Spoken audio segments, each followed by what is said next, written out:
My name is Sharon Lamb. I've lived in Palm Harbor since 1975, which I believe is 39 years, and lived in Palm Harbor all that time and really love it here.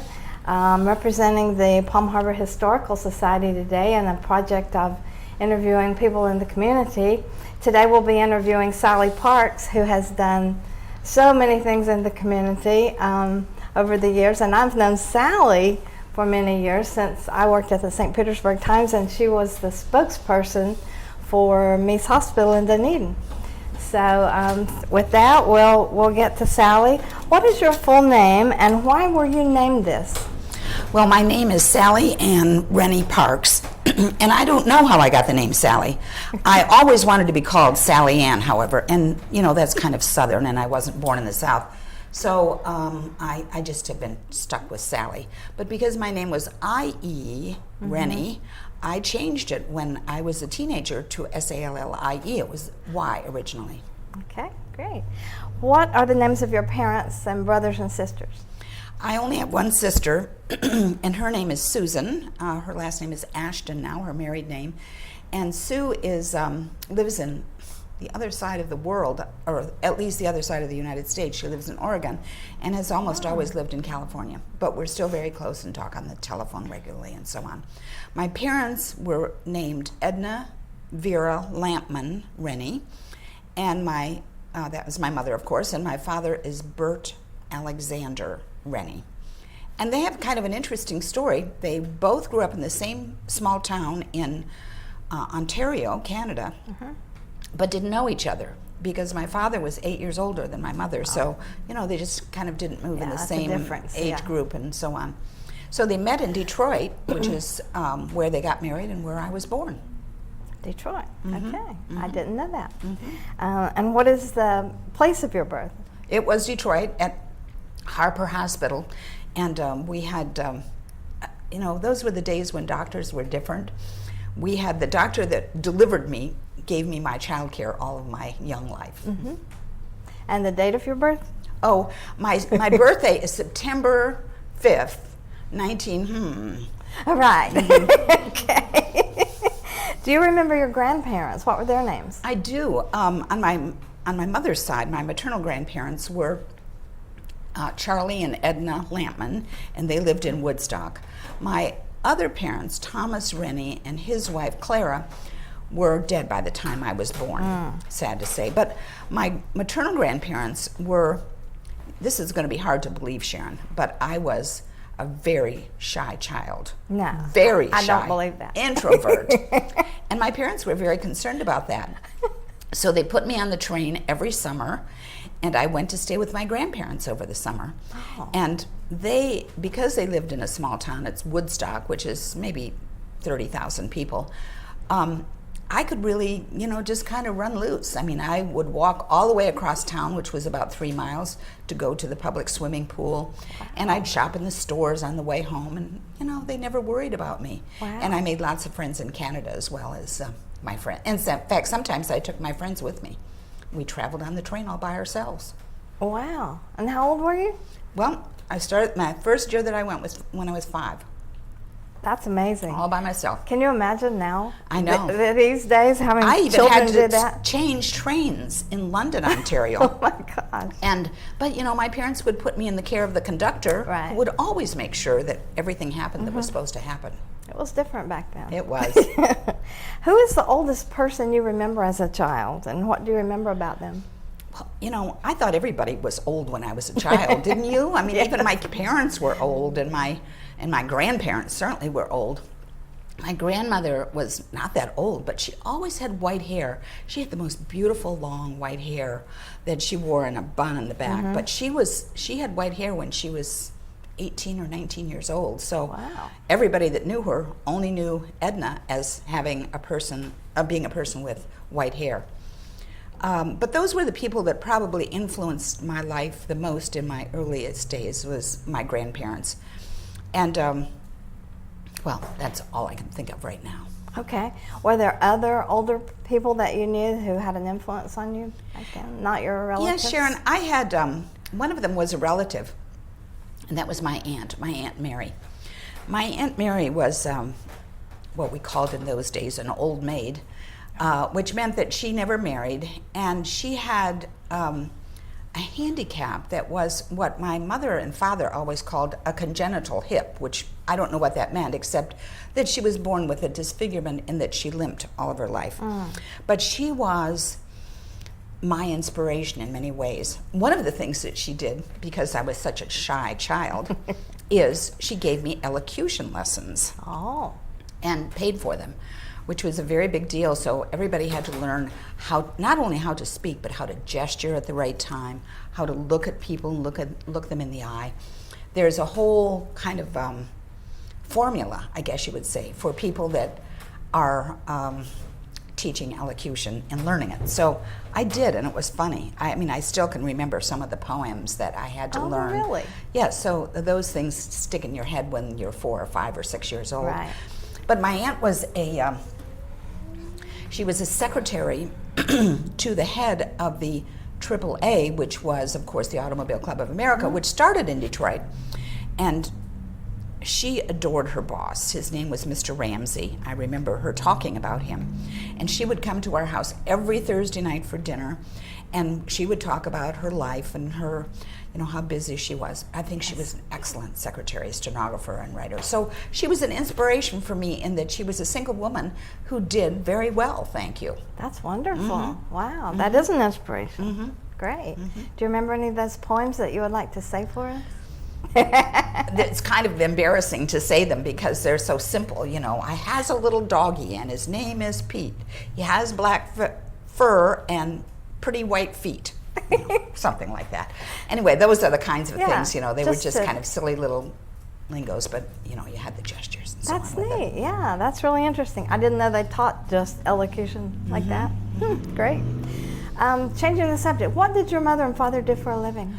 Well, my mother actually met my father because she was a nurse who took care of his sister who was ill. And that's how they met. My father had a lot of different careers, actually. I think I follow a little bit in his footsteps because I've had a lot of them too.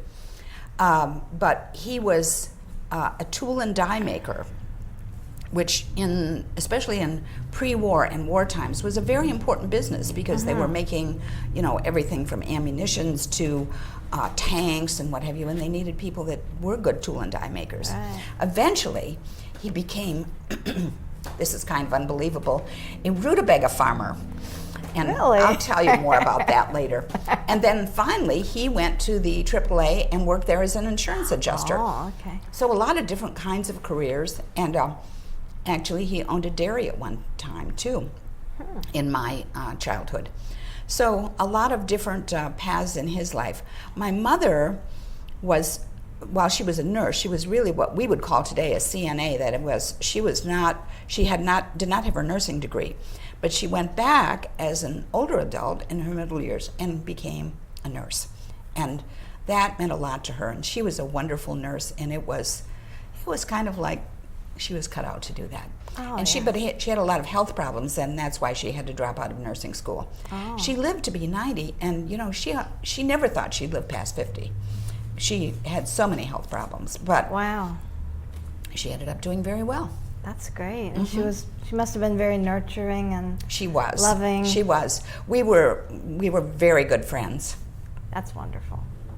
What was the first home, Sally, that you remember as a child, and what was it like inside? Well, our home in Detroit was in kind of a new subdivision in the eastern part of Detroit, and I remember it being this huge house with a lovely kitchen and a living room, 3 bedrooms, upstairs an attic with more space to play and so on.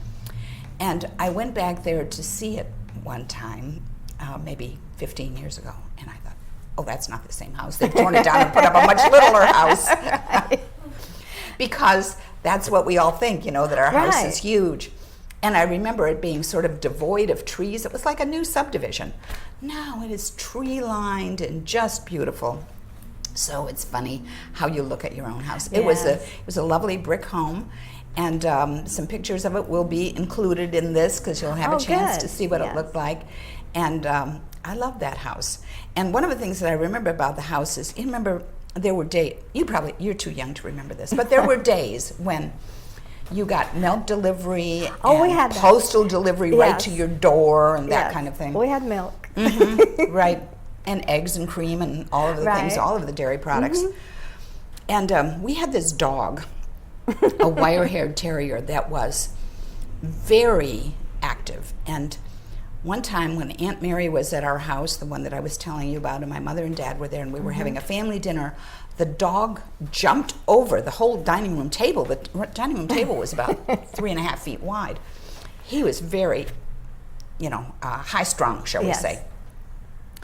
He also bit the milkman and the mailman, and then suddenly he disappeared. Now, my parents had paid a lot for the dog, and they alleged that they were looking for him everywhere. I don't think they were, really.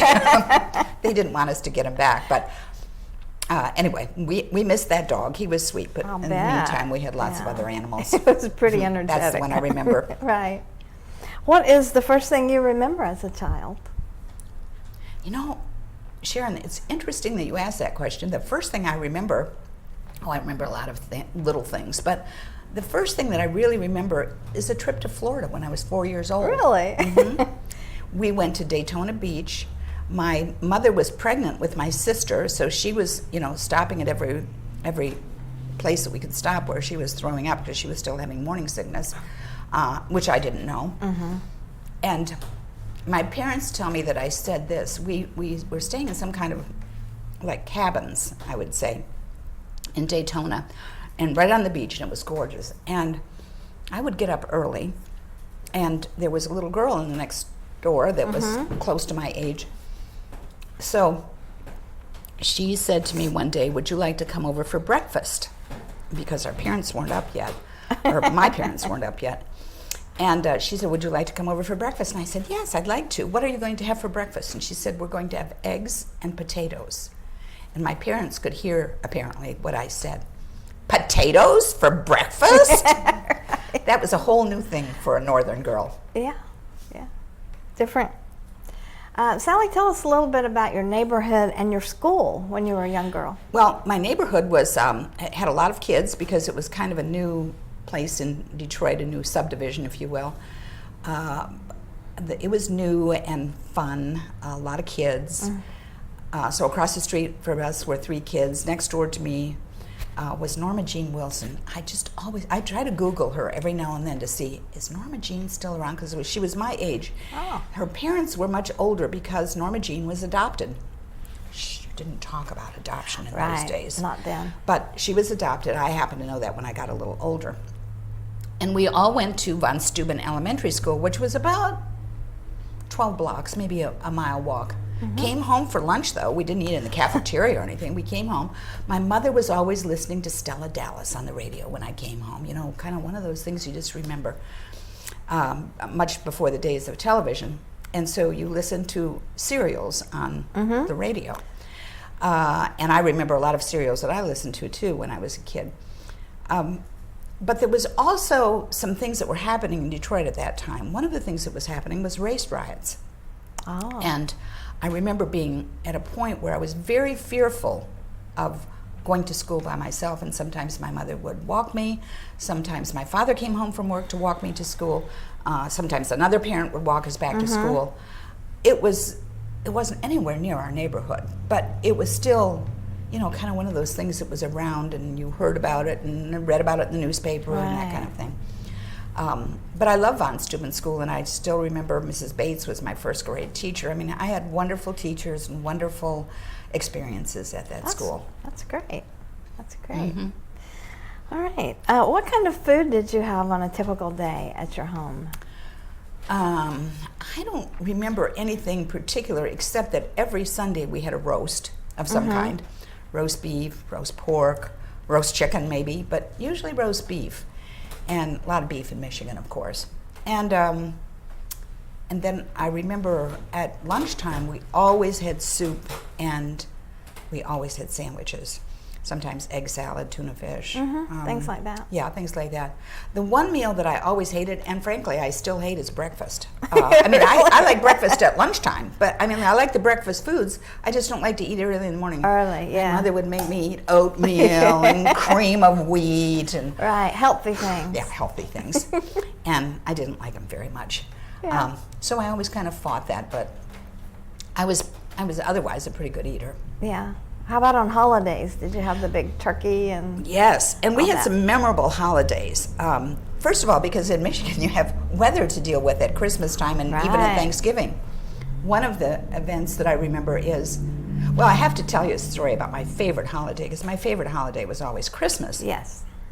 And my family, I forgot to tell you that not only did we have this house with an attic, but it also had a basement that my father had fixed up. So it was very nice. We used to go down there and roller skate and play down there. Wow. You know, it was really fun. Nice.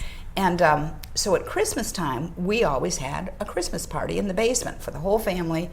And, you know, there was being food spread out here and a bar spread out there and so on. And we had a family friend. His name was Hugh Harrison, but he was known as Debs. And Debs and Marguerite had no children, so they loved to come to our house, and he always dressed as Santa Claus. Oh, okay. And that was quite an event, because until I was maybe 9 years old, he was Santa Claus. And they lived in an apartment on the west side of Detroit, and so he got dressed in his Santa Claus costume. And he would leave the house, and he'd be driving across the city, and people would stop and ask him to come to their house and play Santa Claus, which was nice, except they always offered him a lot of toddy, and by the time he got to our house, he was just about knee-walking drunk. And Marguerite had to help him read the packages, you know, so Oh my because he couldn't even read it. But still, you know, a tipsy Santa is not a bad Santa. And so we had really a good time at Christmas time. And then I had a cousin. My sister was 4 then, so I had to be 9. My cousin, who's a little older, who was mentally challenged, said to him one time, "I know you. You are Debs Harrison." Oh my gosh. She recognized something about his eyes, because maybe some of us wanted to believe it, but none of us would or would say it. Right. So that But year, she the did. jig was up. Yeah. Yeah. But we still had parties in the basement. Oh, and sure. Wonderful Christmas parties. And I think the one thing that I remember getting at Christmas time was Madame Alexander dolls. Do you remember what I those did. were? They're kind I of like remember that. storybook dolls. Yes. Oh, they were so beautiful. I have no idea where they've all disappeared to. I know people do collect them still, but mine were, I mean, I kept them in the boxes. They were pristine. Yes. You didn't, you know, Wow. play with them like you Right. dressed other dolls and what have you. Right. Madame Alexander dolls, what a I memory. remember those, yeah. That's great. Wow. And then, Sharon, we moved from Detroit. But I got to tell you about my health, because I had a health issue. Oh. I was born with a heart murmur. Really? Yes. Oh, I and didn't so, know you know, they thought I'd probably, you know, maybe not live to adulthood. But then I had rheumatic fever when I was about 10. And in those days, treatment of rheumatic fever was bed rest, totally bed rest. And Dr. Hubbard, the one who had birthed me, said, you need to go to bed for a year. Oh my gosh. And that's what I did. So I missed a whole year of school. My family homeschooled me, essentially, and I didn't lose much. But I was in bed for a year. Like And literally that was in bed every literally day, in bed. all Mhm. day? I could get up to go to the bathroom, and that was Wow. it. And so I listened to the radio a lot, and I read a lot. I have a lot of books still at home that I read and loved. The Just Mary stories, and you know, Fuzzy the cat, and so on. All of those were wonderful, and were my company. And then Yes. my friends came in, my neighborhood, and one of the people who was a friend that I had in school, his name is Alvin Score. Kind of an unusual, he was my first love. I mean, he was just like such a neat guy, and he was so sweet when he came in. Well, recently, I Googled him, and Alvin Score, and it's got to be the same one, lives in Ann Arbor and was first violinist for the Detroit Philharmonic. Wow. Which I never knew Oh about my him. I mean, I gosh. totally lost contact, so that is very cool. I thought, it might be fun to email him, but I haven't done that. Yeah, but you could. Yeah, I could. I could. Well, that sounds like a great. So then my parents thought, well, one of the big things that would be important to Sallie's getting well, by the way, during rheumatic fever, they realized that I had overcome this heart murmur. It doesn't even show up anymore. Really? So it might have either been something or just early age, or maybe all that bed rest did me a lot of good. Who knows? Maybe. So my parents thought that they ought to move to the country, out of the city, because that would be much better for me. So we moved to a little town by the name of Memphis. Memphis is a little town, and one traffic light, very agrarian, pretty little town, and that's where my father became a rutabaga farmer. Oh. And I don't know what he was thinking. He didn't know anything about farming. He had a partnership with another man who was a farmer, and both of them, I think, drank a little too much and really didn't work well together. So rutabagas, I don't know, there's a very limited market for rutabagas. I would think. and there's this little window of people that you have to find. Right. And the good thing is, though, they have a long shelf life. Oh, that's good. Once you wax them, which is what we did, we had these huge kind of shoots that they went through, and they were waxed. They would last a year. Really? So, yeah. So you could do a lot with rutabagas over the year. It's just you had to find the people that liked them. Did he sell to individual people or grocery No, stores? they sold to market? grocery stores and markets, and went to market in Detroit to sell them on a big time basis. But Wow. I don't think it was ever his. It was not the cloth that he should have been cut out for. Right. But then he went on to, and then we were living on a farm then. Then we moved into Memphis, the big city of Memphis, of 2,000 people. And he started a dairy store and dairy. And he delivered milk. And as a matter of fact, houses used to have milk chutes. I don't know if you remember that, but our houses always had a milk chute. So the person came up and delivered the milk, put it in the outside, and you had a door on the inside that would open. Oh, okay. No, we didn't have that. Oh, okay. Wow. Well, we lived in the big city, in right. Detroit and Memphis. And so you would leave a little note what you wanted, or if it was a variation from what you normally got, because there was usually delivery every other day. So one day we were surprised to find a cat was sitting in our milk chute. How that cat got Inside? in there? Yeah, in the milk chute. How that cat got in there, we don't know, but he was the most beautiful white cat, and so we adopted him. And he was known as Fluffy, and he liked the milk chute a lot, but he finally made his home in the bread box. Now, I don't know if you ever remember having a bread box, but every house usually had a box about this size that you opened up like this, or it may have a sliding door on it, right. And you kept your bread and other bakeries things in there.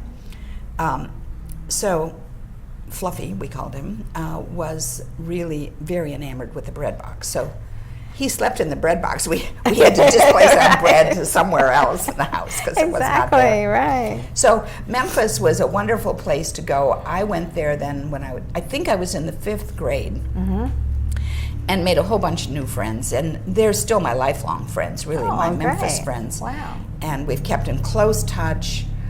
We had small classes. It was a little town that people walked everywhere. You didn't drive. In the summertime, as a matter of fact, our summertime activities were swimming in Smith's Creek. Now, Smith's Creek was let's say the water didn't run very fast in Smith's Creek. And my best friend, Ann, and her mother and my mother were both nurses, so they would worry about us getting swimming in contaminated water. Right. So every summer, on a maybe twice a week basis, they would take samples of water and take it into the health department to make sure that it wasn't contaminated, Wow. which by August it always was. But it was a kind of a grungy place to play, but it was so much fun. When we got out of the water, we would have to look between our toes because there were bloodsuckers there, Yes, leeches. between our toes, and we'd have to pick them out carefully. And our mothers would sit on the bank, and sometimes they'd help us pick them out and what have you. And then we'd get back in the water. You know, what can you say? That's the way you had, what you had to swim in, you know. And it was a swimming hole with a rope across and, you know, all of that kind of thing. So we had a lot of fun. That's neat. Yeah. But, you know, the leeches and the contamination of the water were a little, you know, made it a little iffy as to whether it was a safe place. Well, kids you know, back then, I know. we didn't These think days about. we wouldn't allow it. Of right. course not. Of course We not. played in the Government would have to woods. stop it. Right. We played in the woods, so we would always have to pick ticks or Oh, yeah. those kind of the things. same idea, of Yeah. course. Yeah. Of and course. didn't think anything about it. And we would have lots of, because a lot of the kids lived on farms, we'd have barn dances, and we'd go up in barn hay lofts, you know, that were maybe 3 or 4 stories high, and we'd swing out in the barn, or we'd swing outside. Yeah. I mean, we did a lot of dangerous stuff that I look back and I'm like, a lot of us should have been dead, you know, the way we acted. Or injured. Yeah, injured at least. Injured at least. Did you graduate from high school in that? I did. I Memphis? graduated from Memphis High School with 32 in our graduating class, so, you know, that's how small it was. Right. And actually, before that, though, I got my first job in Memphis. My mother played bridge with a lady who was in charge of the telephone company. Oh. And that was General Telephone in those days. And what happened in small towns is that they put in a switchboard in somebody's front room or whatever. Right, exactly. Do you remember what that Yes. was? And so her name was Mrs. Stair, Cordelia Stair, and Mrs. Stair had this switchboard in the living room, and she mentioned one day that she was looking for an operator for kind of dinner time and early into the evening, and my mother said, "Oh, well, Sally could do that." How old is she? She's 12 and a half. Oh my Well, gosh. you know, I think we could do that. It probably, yeah, she met me and interviewed me, and so I went to work before I was 13 as a telephone operator. And it was the old switchboard, you know, where the plug in and all that kind of thing. And of course, late in the evening, I'd put all my friends on, and we could all talk, you know, like a call. Party line. Yeah, like a party line. As a matter of fact, since you mentioned party lines, I think the only person in town who had a private line was the veterinarian. Even the doctor didn't have a private line. The veterinarian was like the most important person in town, a really nice man, as a matter of fact. And one day we couldn't reach him. He even had some kind of mobile phone. It was way before. Wow, yeah. I think it was, I don't know what it was. Maybe he had plugged it in somehow. I don't remember, but I know we could get him somewhere on the road. And we couldn't find the doctor. And this woman called in and said she was taking care of a farm and a cow was breech birthing. Right. What did I know about helping her deliver the breeched calf? I didn't have any idea. And I frantically called a couple of other farmers who could help her. Oh, good. Yeah. But those were the old days, too, where in town you had maybe 4 other people on your line. But when you got out of town, there weren't that many telephone lines. Right. So you would be 17R2, which would be 2 rings. And Right. some of the, and, you know, or 17R17, because there might be 17 rings, long rings. Wow. But what was funny is that people would pick up the phone and say, "Clara's not here right now.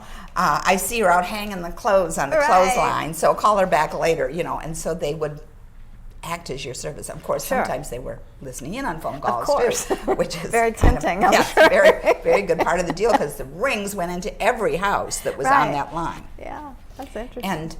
And some of the lines were even so bad that we had long rings and short rings. So it was S and L. You had to remember your code. Yes, yes, exactly. That's great. So that was my first job, although I did a lot of babysitting. Gosh, we used to babysit for 25 cents an hour. Oh, God.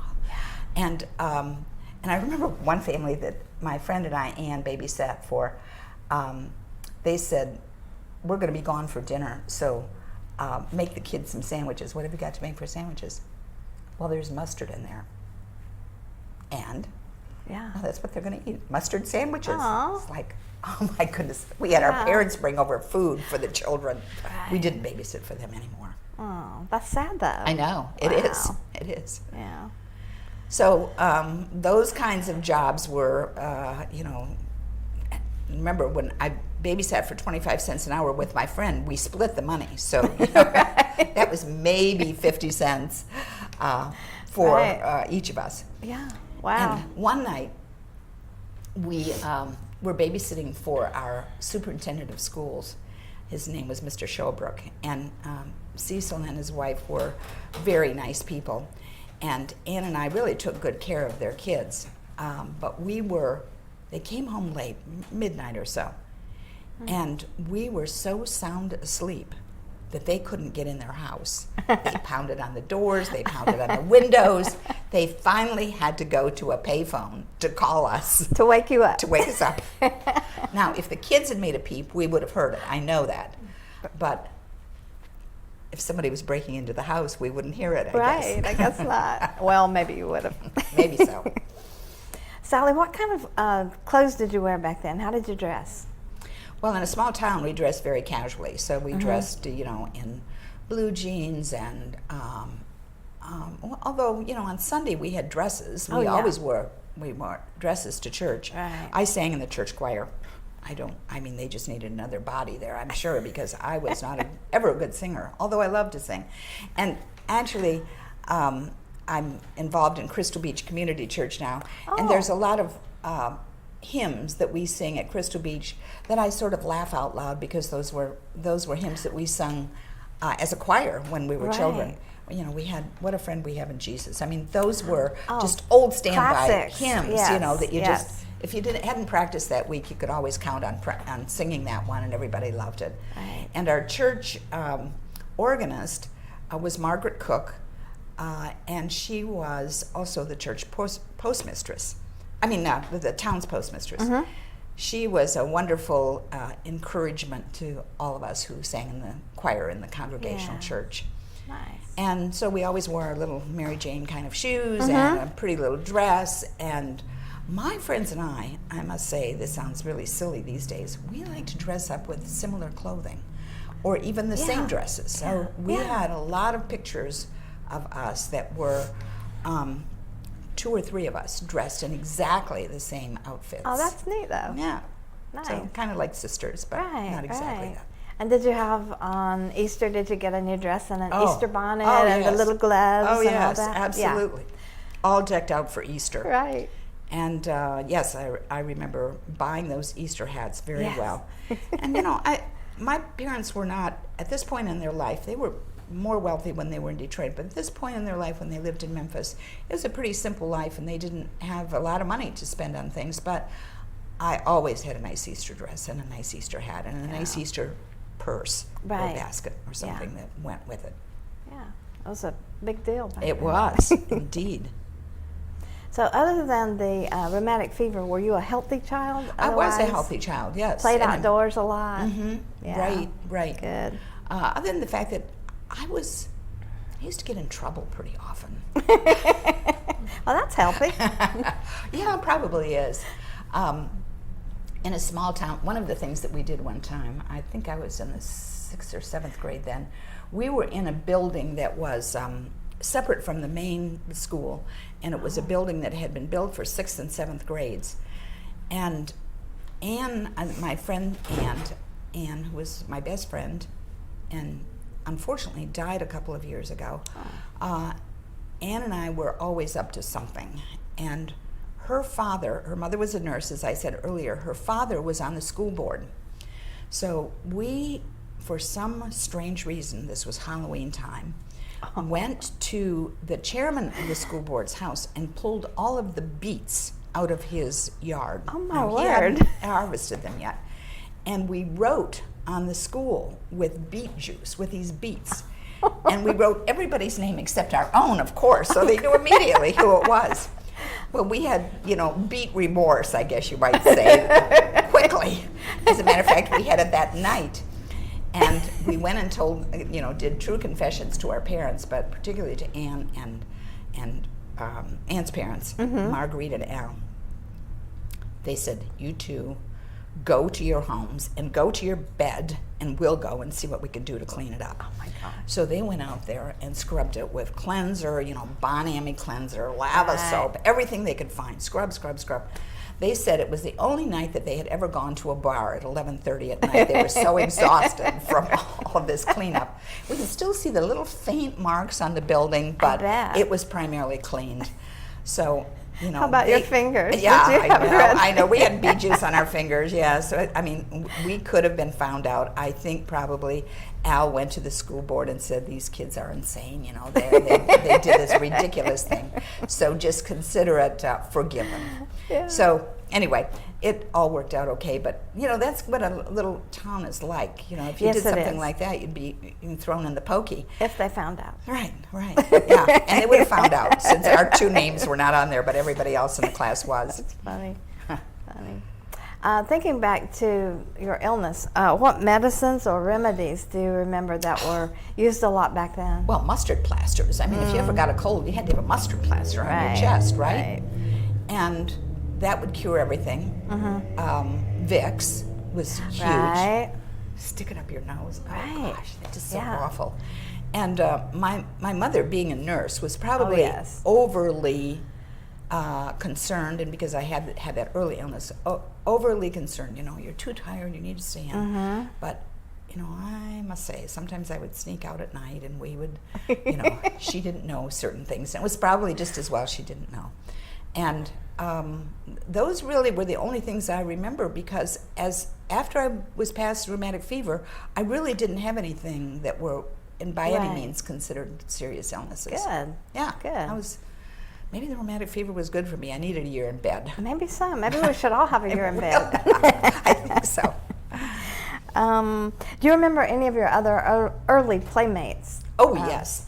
And in fact, I'm in touch with some of them, especially the ones in Memphis, Michigan. There was Janet Passy, and she lives in Jensen Beach. It's interesting. We've almost all ended up in Florida. That happens. Rose Doviak, who lived on a farm, and I used to love to go to her house because Rose's parents were really good farmers, and her mother was a really good cook, and we'd go out there at farming time.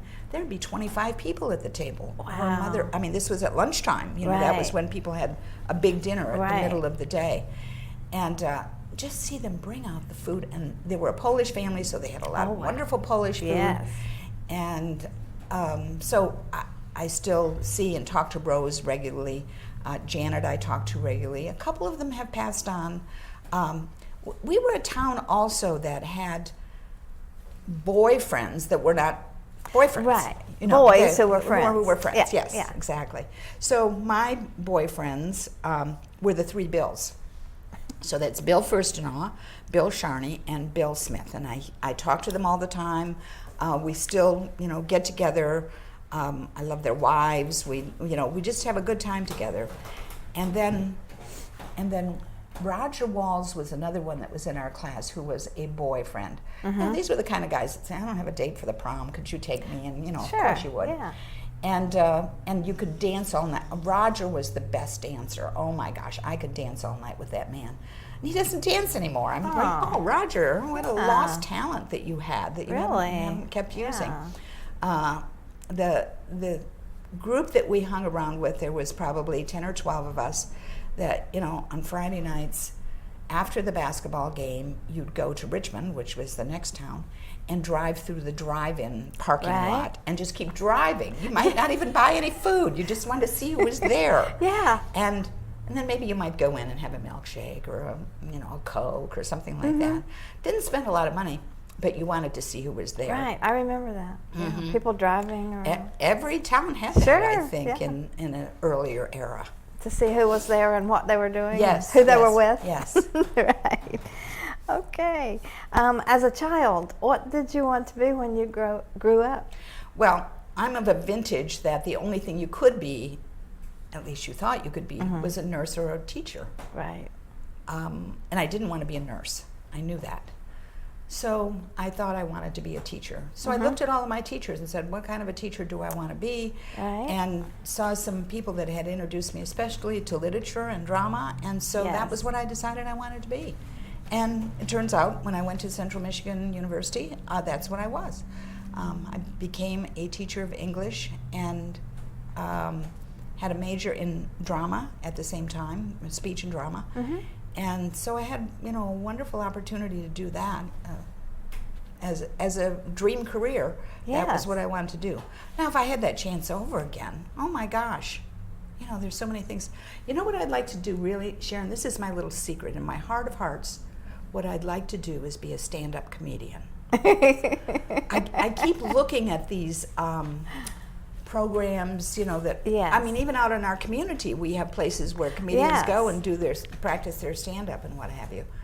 And I love to go to Second City kind of places and, hear what they have to say. Right. I don't have that talent, but it is something that I would love to do. I think you could do that. You could practice. Okay, thanks. That's the encouragement I needed. There you go. Can we take a break now? Sally, you had mentioned your prom and all your friends who were boyfriends. Did you go to your prom, your high school prom? I did. We had a lot of formal dances, and I think I went every year. But I only remember going with one time with someone that I considered a real boyfriend. And mostly I just went with a boy that was a friend. So we always had a good time at the prom. And we often went back to one of the family houses to have an after party after the prom. But getting these gowns and all that kind of thing, with crinolines and oh my gosh, they were so different from what I see girls wearing to the prom these days. At this point, I'm watching my granddaughters who are wearing these wonderful felt kind of dresses that are just gorgeous. And we had, prom dresses that stuck out to with here. With all the crinolines. Yes, right. So I remember my prom very well. Went with Ron Schultz. That was when I was a senior. And then, gosh, I never saw Ron again. I kind of went off to college and, the rest was history. Yeah. Where did you go to college? So I went to Central Michigan University in Mount Pleasant and started there and did 1 year, and I really struggled financially. My parents were by then divorced, and I didn't have any money from them.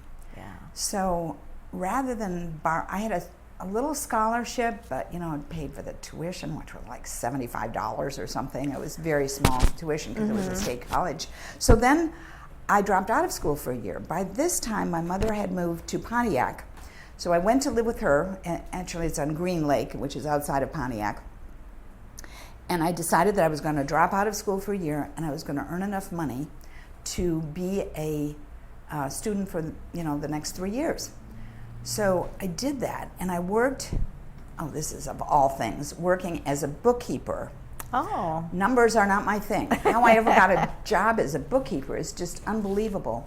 But I was an assistant bookkeeper in a Dodge and Plymouth dealership that was called Riemenschneider Brothers. Now, Riemenschneider Brothers was very well known, very well established in the community. And so I went there as the assistant bookkeeper. And so Ted, the head bookkeeper, taught me all of the business. And within 6 weeks, he said, I'm leaving to start my own company, so you can be the head bookkeeper. I'm going, no, Ted, I know nothing about what I'm doing.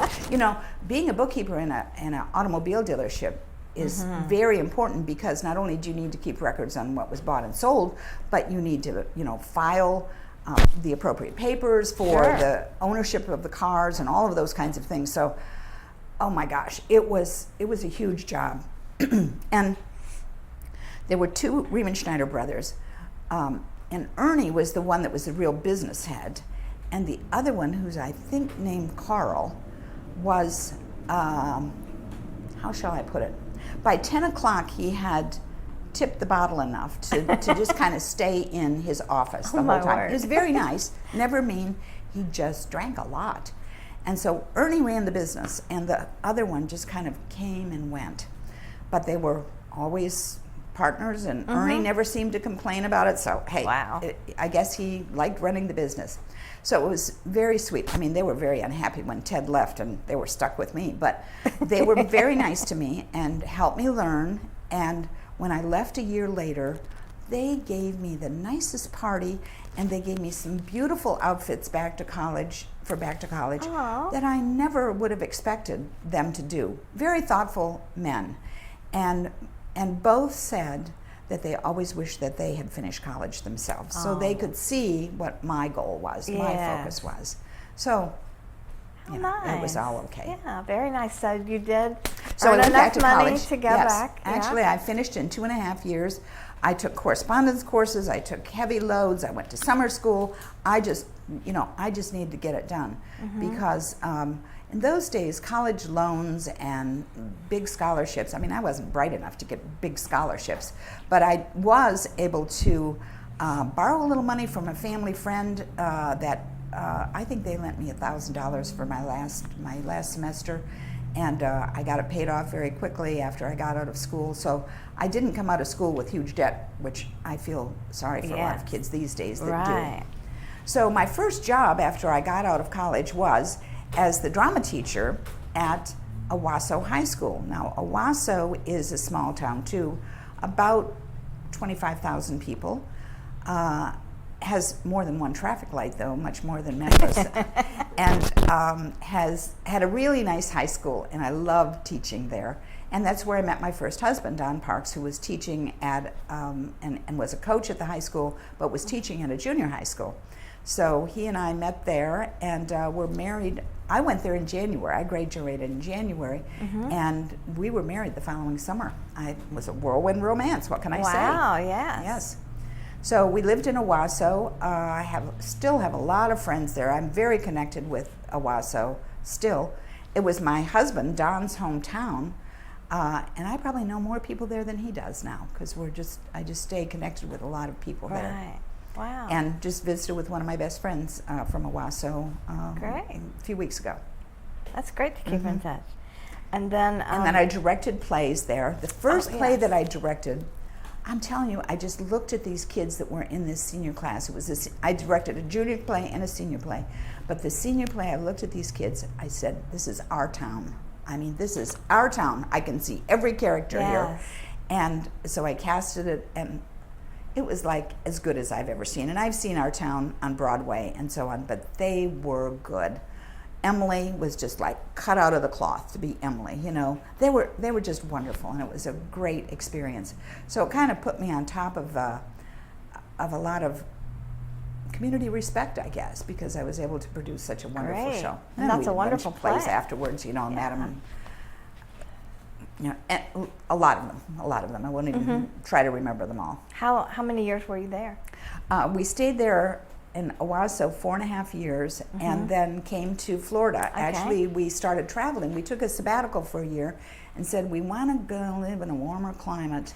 And so we started traveling around. We went to California, northern and southern California. We came to Florida. Now, my friends that I'd mentioned, our Santa Claus, Debs and Marguerite, were now living in Clearwater.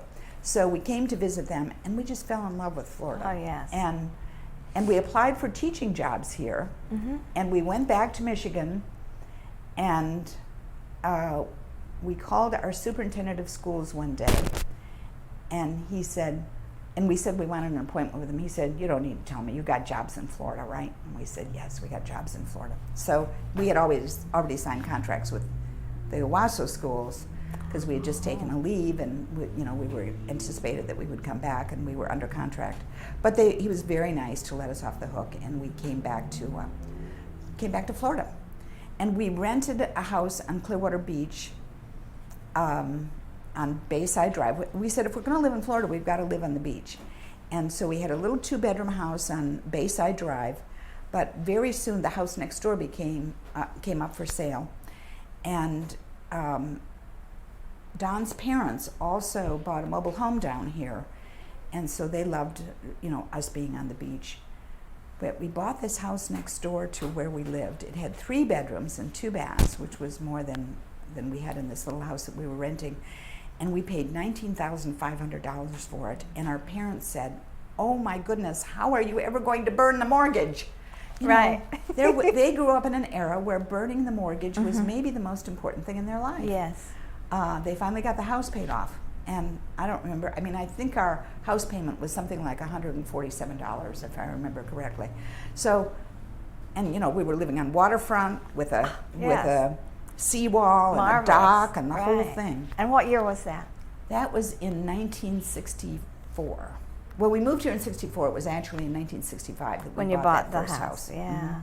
And then we bought another house on that same street, and then we built a house on that same street, and we also lived on Island Estates and in Clearwater, and we led a gypsy life. What can I say? Were you moving all those times, or did you buy? No, we moved. Wow. You know, there's a cartoon that we had at our house, which was, it was the couple sitting across from each other at the breakfast table, and the wife says, "We've got the house fixed up just like we want it. Let's sell."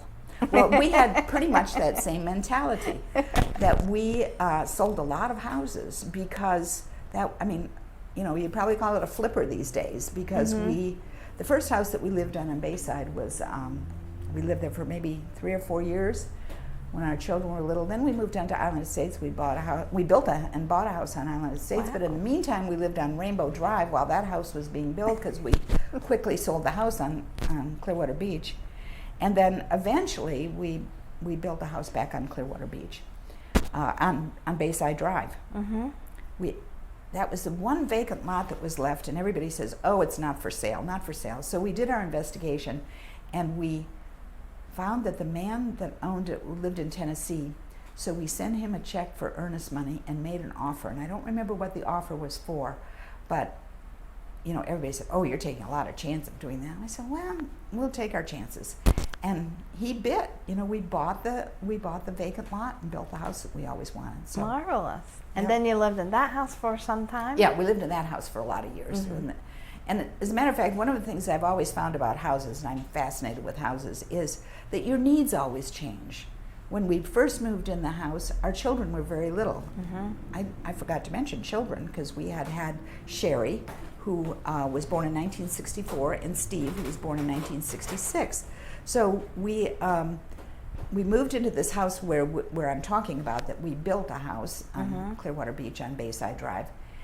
And I realized one day that the living room was full, because the little kids had suddenly grown up, and they were all big kids. You know, they had 3 friends in each, and the living room was full. Yeah. So we built on, which was that we modified the garage, made it a big family room, put a fireplace in, you know, made other parking arrangements and what have you.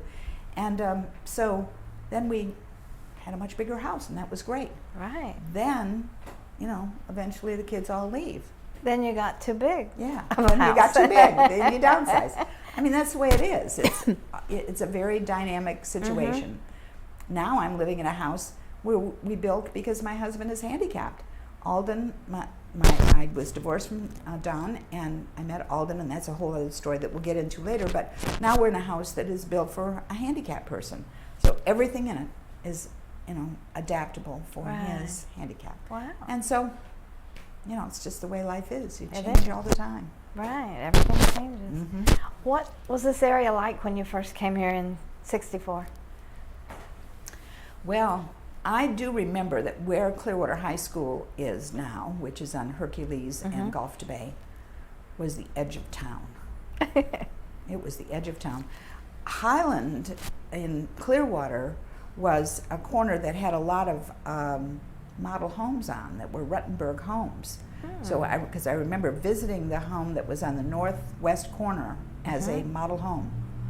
And I look at those houses now, and I was just like, you know, really a lot of citrus around. I love the smell of citrus. When you come into Florida, and especially in this area, you got this fragrance of orange blossoms, and it was a beautiful smell. Except for one holiday that we came down here before we moved down here, when there was a bad freeze, and the pungent smell of burning orange rinds and the strong fragrance of the work that was being done at the concentrate factories was so different than what we normally had. But every now and then I get that same smell. It's like, oh my gosh, it just takes me back Mm-hmm. to another time. Wow. Fragrances do that for me. I can remember what things smell like. Mm-hmm. And of course, now what is that flower that is poisonous that you shouldn't pick? I don't remember. Oleander? Yeah, the oleanders. So I remember the first week I was here, I picked a whole bouquet of oleanders. And my neighbor went screaming after me. Right. Oh my gosh, don't pick those. They're poisonous. Don't do that. Right. One little piece that is kind of interest, though, is that one of the first things that I did when I came down here was get acquainted with the Clearwater Little Theater. Oh, good. And the Clearwater Little Theater is where it is right now, still on Seminole, down near the Seminole docks. And they were very open to having new people come in. So I got a starring role in a play called Champagne Complex, which was as frivolous as they come. You know, it was just a silly play, but it was so much fun. And Don had a teaching job. I did not teach because right away our Sherry came along. So I did not teach here until later, and then I became a substitute teacher. But Don was teaching, and one of his colleagues was a man named Charles Napier. Charles was a very good singer. He played the guitar and was a very good singer and thought he wanted to act. So they were doing The Music Man as a play, and we had seen The Music Man on Broadway. So I coached him, and he became The Music Man. Oh, he was so wonderful. Those were the days when the Clearwater Sun, the evening newspaper, and the St. Pete Times, the morning newspaper, reviewed all of our plays and so on, and he just got rave reviews. He went on to do dinner theater. You remember the old Showboat Dinner Theater and a lot of the dinner theaters that were around here in the 60s and 70s, even into the 80s. So Charles was a very good actor, and he eventually ended up in Los Angeles and in Hollywood. Wow. And became quite a movie star. He died, unfortunately, 2 or 3 years ago, but he has, well, that's a whole other story. He has a very interesting life. But I bet. anyway, he got his little start in The Music Man, right here, Terrific, here in right. Clearwater. Yeah. Do you still do any little theater? I don't. No? I miss it. I like to go. I consider myself an art patron, no longer one that really does a lot of art, but I love to buy artwork. I love to encourage artists and craftspeople. I appreciate really good theater, and I'm very involved in American Stage and some of the other theaters in the area. And I love to go to the Clearwater Little Theater. It's still fun to do little theater stuff and go to plays that are done by amateurs. But it's sometimes wonderful. they're really, really They good. are. Yeah. They are. Yeah. So, but what I remember about driving through this area is I remember driving down Alternate 19 to get to Clearwater the first time to visit with our friends, and we came through this area and it was like everything was citrus groves. And then when we got to what we called Dunedin, because we didn't know it was Dunedin, we called our friends and said, we're in Dunedin. And they said, no, you're in Dunedin. You're right up the street from us, not far away. So my impression was a little town in Dunedin and no town in Palm Harbor, just citrus trees and maybe a few fruit stands along the roadway. So that was my first memories. My future memories, though, of Palm Harbor, and I really like to jump into them because Palm Harbor has been such an important part of my life. My memories of Palm Harbor are, first of all, when we used to come up to Spanish Oaks, which is right next to this museum. We had some friends up here, and we came up here in the late 70s and early 80s. It was like going to the country. I mean, you gassed up the car. You packed a picnic lunch because you never were going to get any food except at the person's house. And, what if you broke down on the way? So, you just had to be aware all the time of that. Now, even earlier than that, we used to go where the Winn-Dixie is on the corner of Tampa Road and Omaha or County Road 1. We used to go to a service station there that had the old glass pumps out in front. Somebody came out and pumped your gas, and while they did that, you went inside to buy what we called a Florida breakfast, which was an RC and a moon pie. And so we joked about, how quaint it was. Everything was sort of like, for us, it looked as not very sophisticated and backwoods. And now I find that's the very charm about Palm Harbor, Yes. is finding those places, finding those stories, finding those people that were Right. here in the early days. Yeah. I love it. Yes. You mentioned the church. Where did you go to church when you first moved here? Well, we went to a community church. Don, my first husband, was a Methodist, so we were married in a Methodist church in Owasso.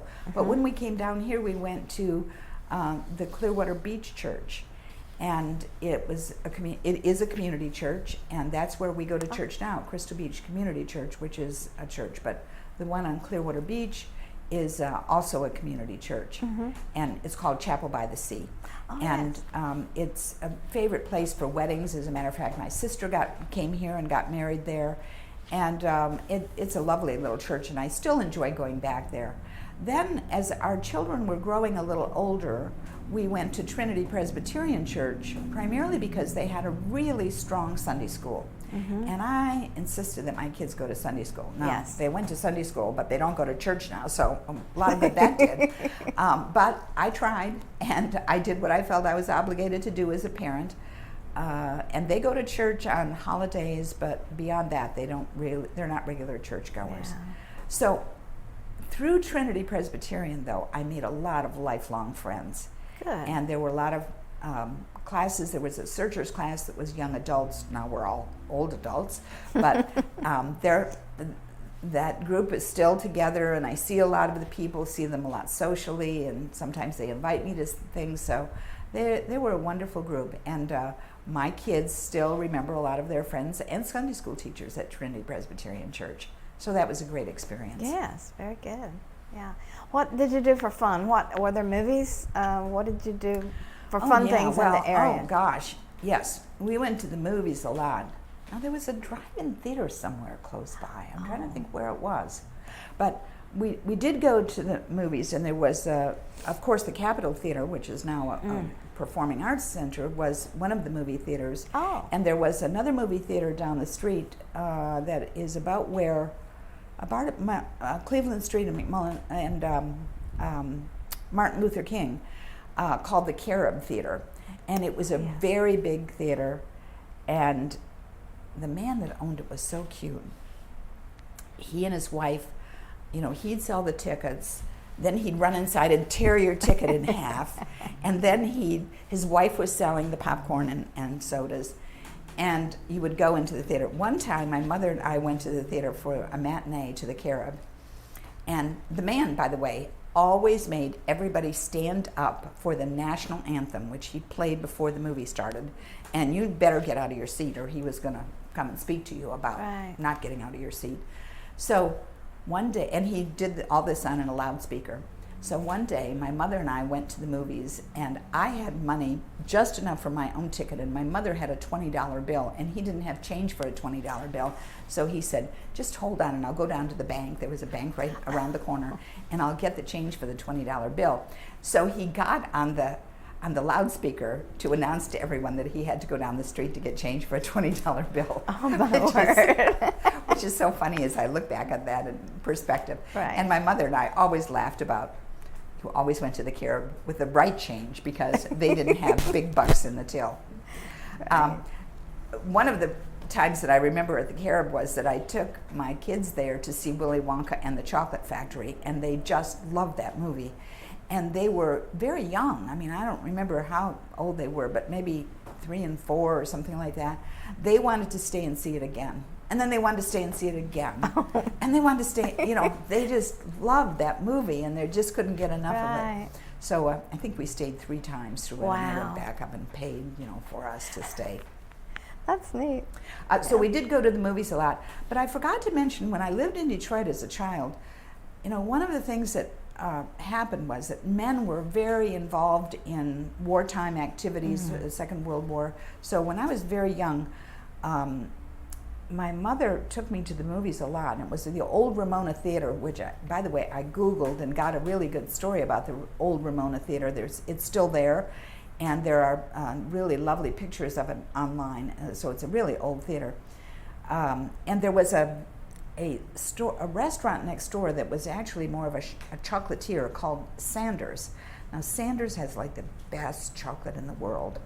And when you went into the Sanders store, and it was a big store, there were ladies behind the counter that were wearing lace, not hairnets, but kind of like little lacy hats, and they had white gloves on, and you got to pick out which chocolates you wanted. You know, it'd take a half an hour to get a whole box of chocolates because there were all these wonderful chocolates. Yes.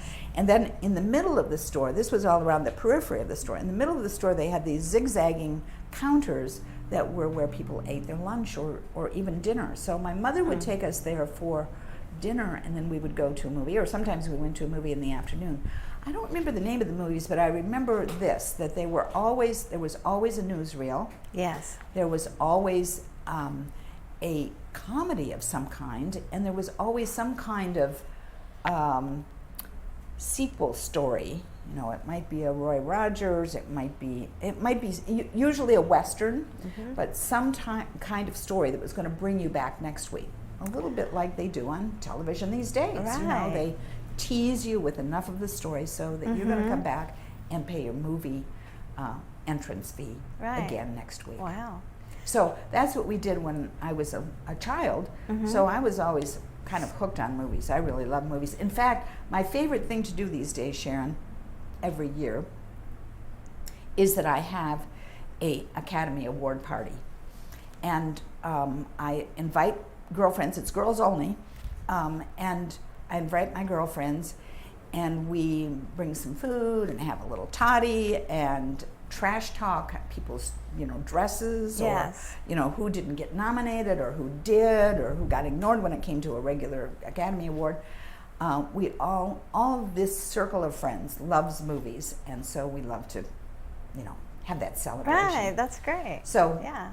I certainly remember a lot of movies that we saw, and that was one of the many things that we did.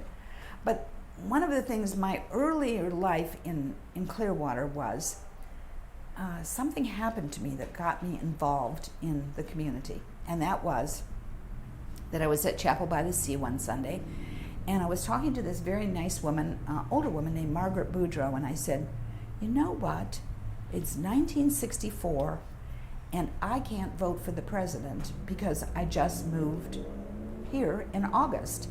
And the law in Florida says that you have to live here a year before you can vote. And I said, I can understand that I can't vote on local elected officials or candidates, but I don't understand why I can't vote for president. That's outrageous, I said. And Margaret said, well, you need to belong to the League of Women Voters, and we'll try to make some changes there.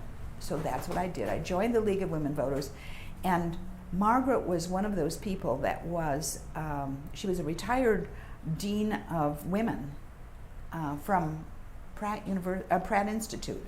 So she was a great mentor to me. So of older people that I can remember that have really coached me through my life, Margaret was one of those. She said, we're going to make you president one of these days. I said, oh no, I'm not going to be president of anything. No, you're going to be president of the League of Women Voters. We need to have you do a few things before that. And Sharon, you'll appreciate this. One of the things she said is, now, first thing that you need to do is make some chocolate chip cookies and have a press release to take it to Bob Henderson at the St. Petersburg Times. Right? You remember Bob? Sure. And but you always had to carry some cookies to kind of be the door opener. Right. So that's what I did. She coached me on how to be a good public relations person. She coached me on how to be a good legislative advocate and speaker at the legislative delegation meeting, and the rest is history. I became president in 1972 of the League of Women Voters and loved it. I mean, that was my training ground for all my community involvement. Which has certainly been a lot. Do you want to talk about some more of the community involvement that you've done? Well, when my children were young, the League of Women Voters and the Clearwater Junior Women's Club was my first loves. Those were the things that I really liked to be involved in. Met a lot of wonderful friends, still my friends. We see each other only occasionally, and yet we just pick up the pieces like it's a previous life. And my two children we adopted through family service centers, Sherry and Steve. So we belong to a very active adoptive parents club. So we were very involved in that. And I still see those people too. You know, that's the beauty of living in a community for Yes. 50 years. You still stay connected with people. Sadly, sometimes I read the obituaries and see names in there of people that I knew. But mostly they're all still around and still wonderful, and still active. So those were the things that I was involved in at first. When, you know, eventually I became a county commissioner. But one of the stories that I have to tell you is that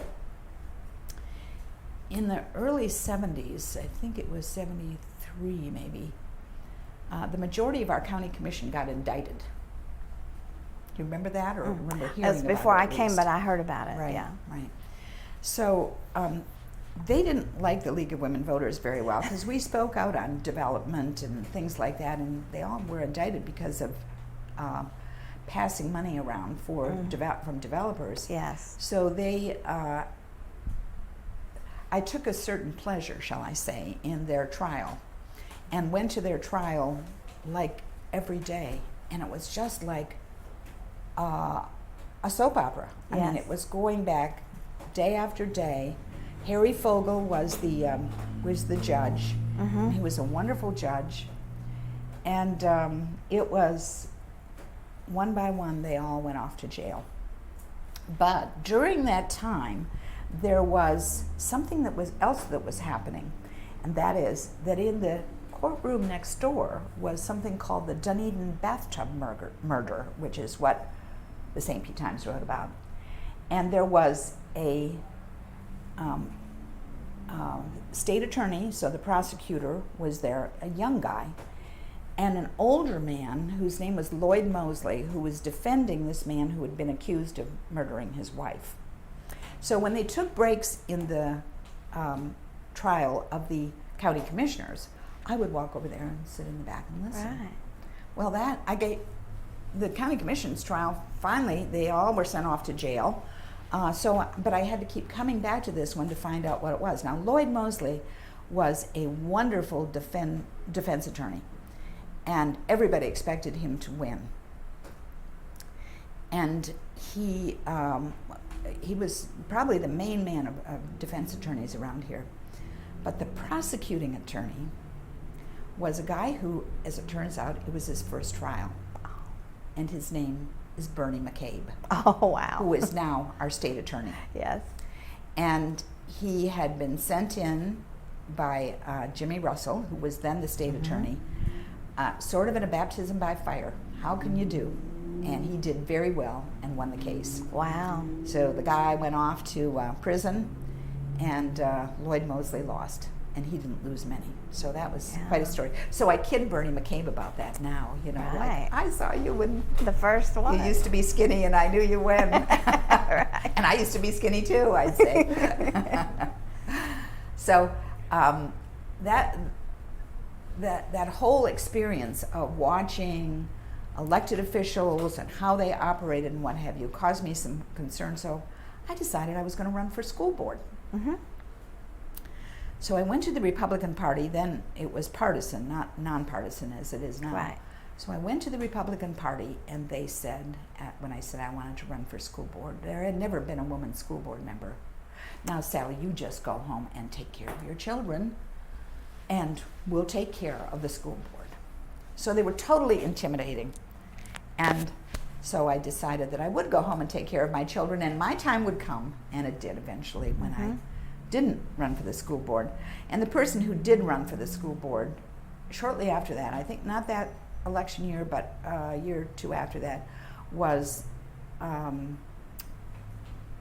Martha Wallace, a wonderful woman in St. Petersburg who had really had the Republican chops and background for being a school board member. And she opened the door for all women, especially as school board members. Now look, you know, it's the majority of them are women. Sure. So how that has changed in 40 years. It's amazing. It is. So when did you start working? After your children were older? No, well, actually, one of my neighbors was had been approached by the Pinellas Classroom Teachers Association to write their newsletter, And she didn't want to do it, but she said, you really need to talk to, Larry Black was the executive director. So she said to Larry, you really need to talk to Sallie Parks. She'd be a good person to be your writer. And it was a wonderful job because it was something that I could do a lot of it at home when my children were little, and I didn't have to go into an office, you know, a lot of days of the week and so on.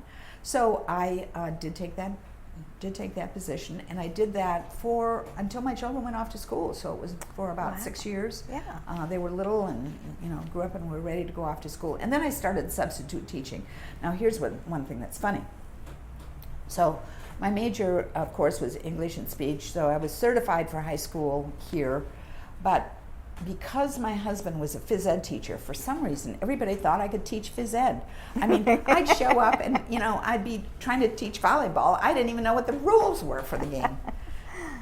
So I had to convince a lot of people that I was not a phys ed expert. If they wanted someone, it had to be my husband. So I finally got, you know, those kinds of jobs. I knew that I didn't want to teach full-time, though. I knew that I wanted to, when teaching full-time at that point in time was that I had young children. I didn't want to be with kids all day long and then home with my kids at night. I really wanted to be fresh and so on for them.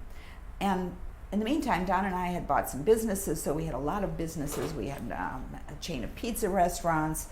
We had some motels out on Clearwater Beach, you know, a lot of things that were going on. So I did a lot of that business side of it, which served me well because then during 1976, during the bicentennial year, Jackie Hutchinson, and her husband was the editor of the St. Petersburg Times, and Jackie had been a longtime friend of mine. Jackie said, why don't you come and work with me as a part-time person at the Pinellas, what is going to be created out of the bicentennial, which is the Pinellas County Arts Council. And I said, you know, a part-time job would really be perfect as long as I have some flexibility. But I said, I don't know anything about an arts council. And she said, oh, I'll teach you all about it. I've been to workshops and I know a lot about arts councils, blah, blah, blah. So we started right after July 4th of in the bicentennial year when all the big celebrations were, 1976. And about a week later, she said, Hutch, her husband, has taken a job in Greenfield, Massachusetts, being a publisher of paper, and I'm moving, so you're going to be the executive director of the Pinellas County Arts Council. I said, I don't even know what it is.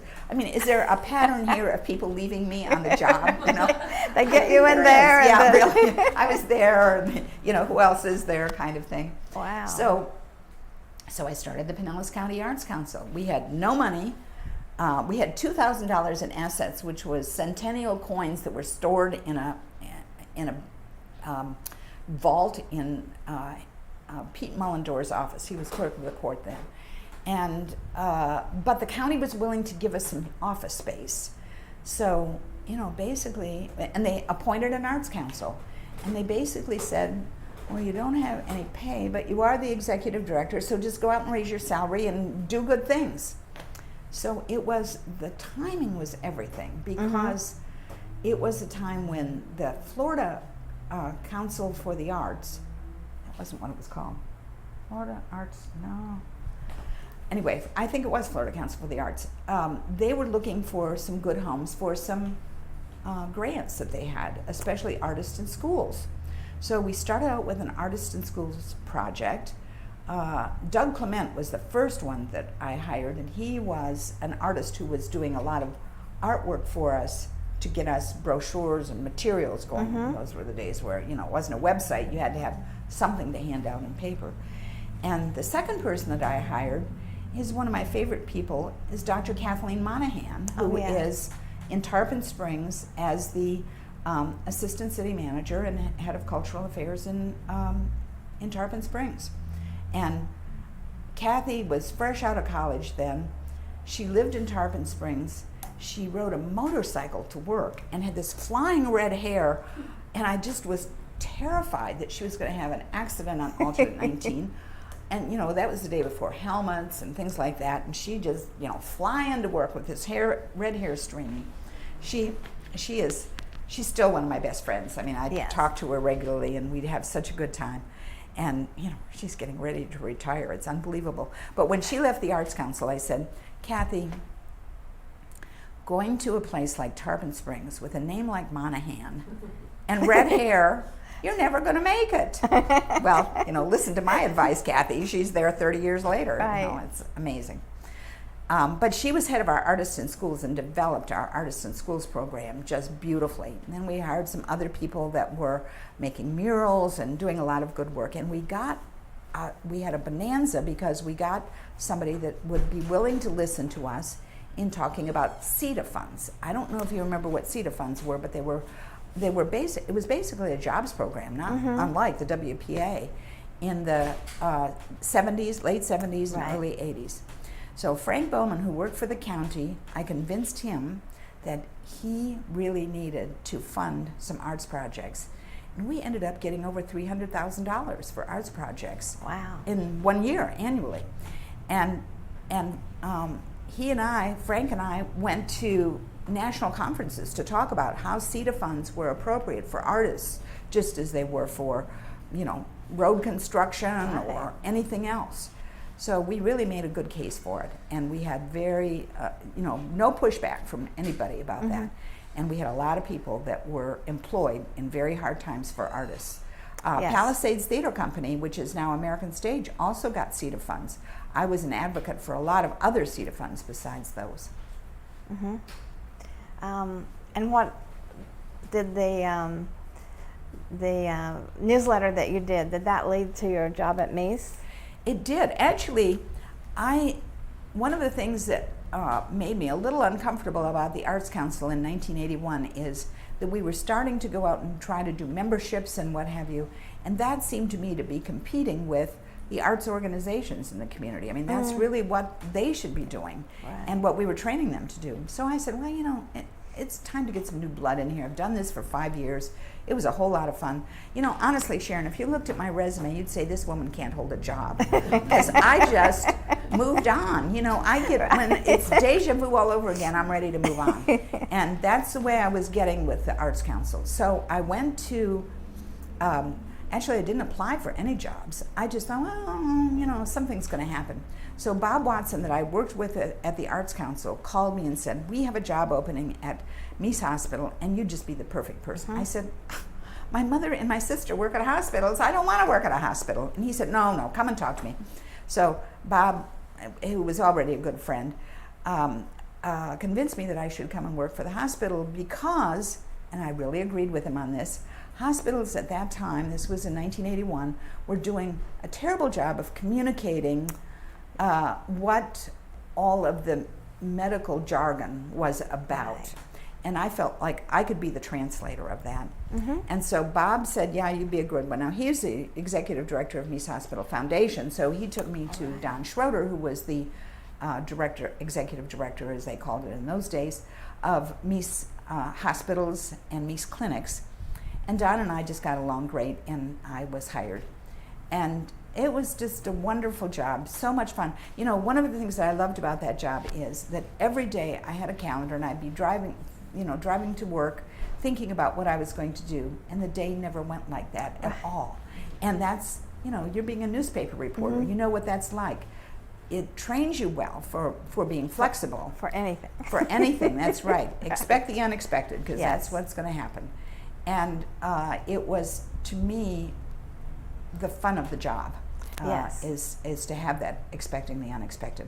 A lot of people don't deal with that easily, as you know. I mean, some people want to know what they're going to do at 3 o'clock tomorrow afternoon, and if they don't know, that's a problem. Yes. I never want to know that. So that was great training for me as I eventually became an elected official. But anyway, I stayed at Mies Hospitals until 1985, actually. I went to Japan to visit with 2 friends of mine who were over there teaching on the Sister City program, which is a Nagano-Clearwater Sister City relationship. Right. And they asked me to come over and join them as they were leaving Japan to travel to other parts of Asia, so to Thailand and mainland China, and come to Japan, maybe some other places we'd go to. We didn't know at that time. So, well, I've never really wanted to go to Japan, but yeah, I'll go there, so I'll meet you there.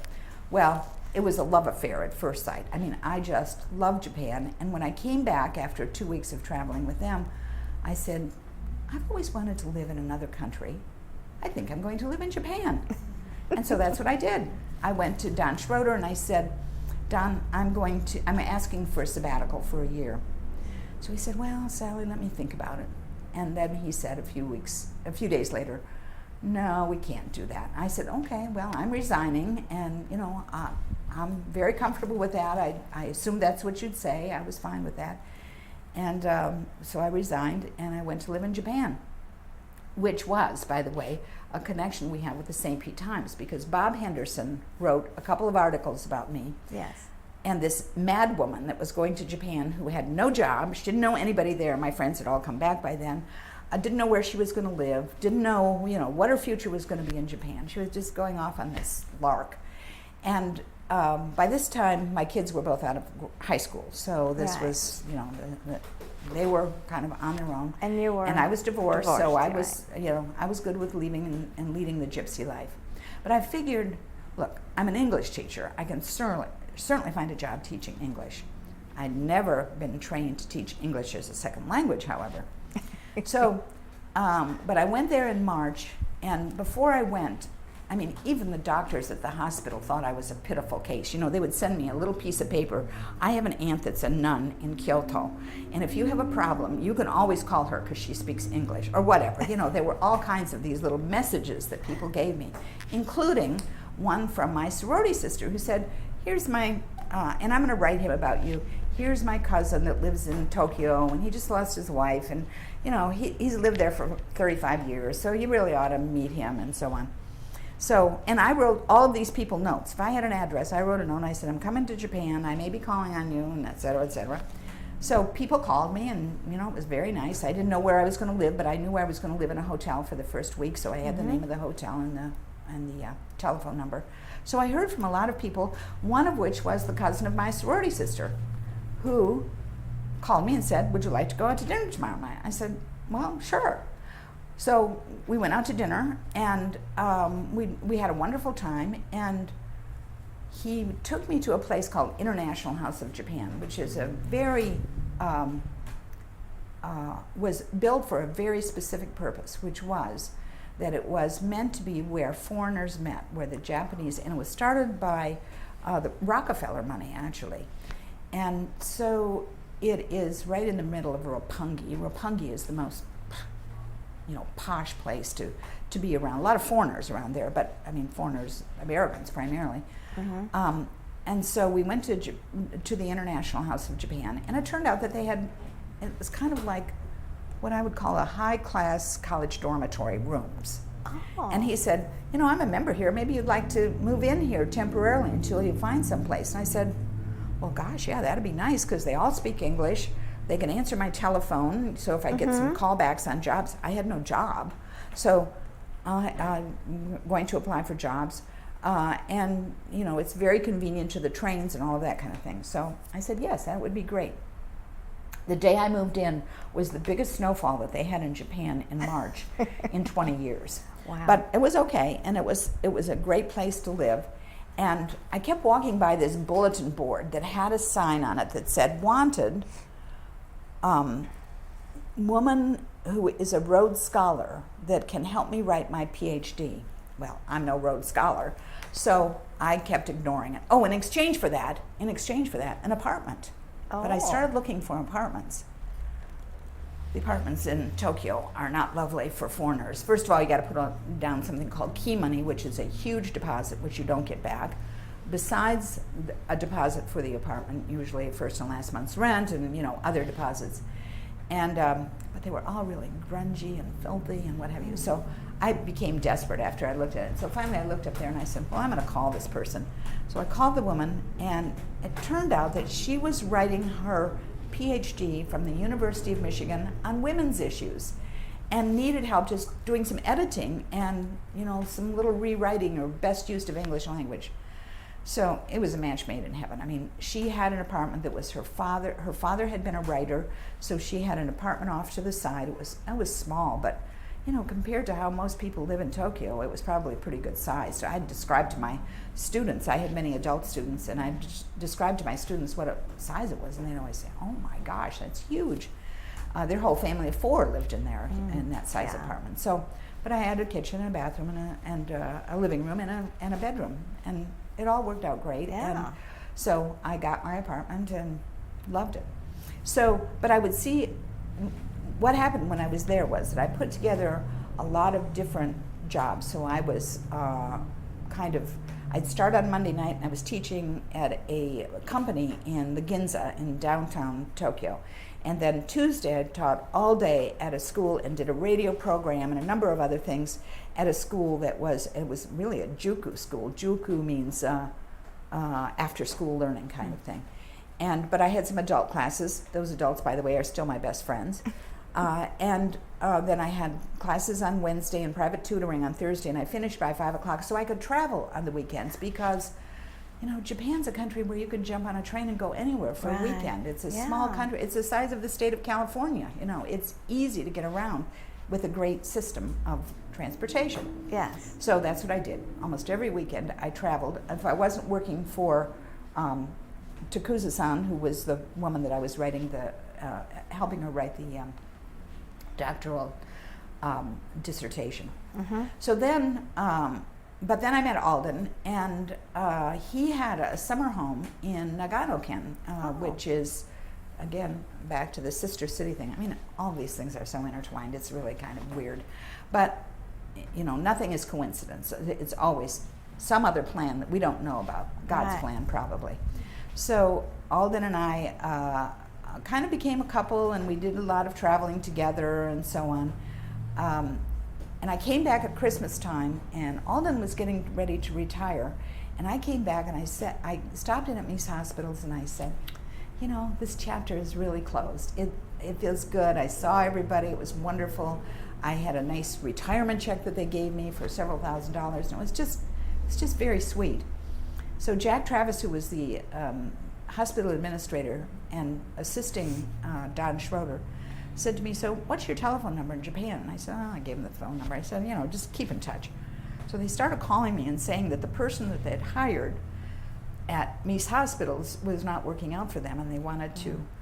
And he was a really accomplished guy from the Mayo Clinic, very smart, very bright, but just not kind of doing what they needed to have done, which was they were going to celebrate a big anniversary, a 50th anniversary of Mies Hospitals.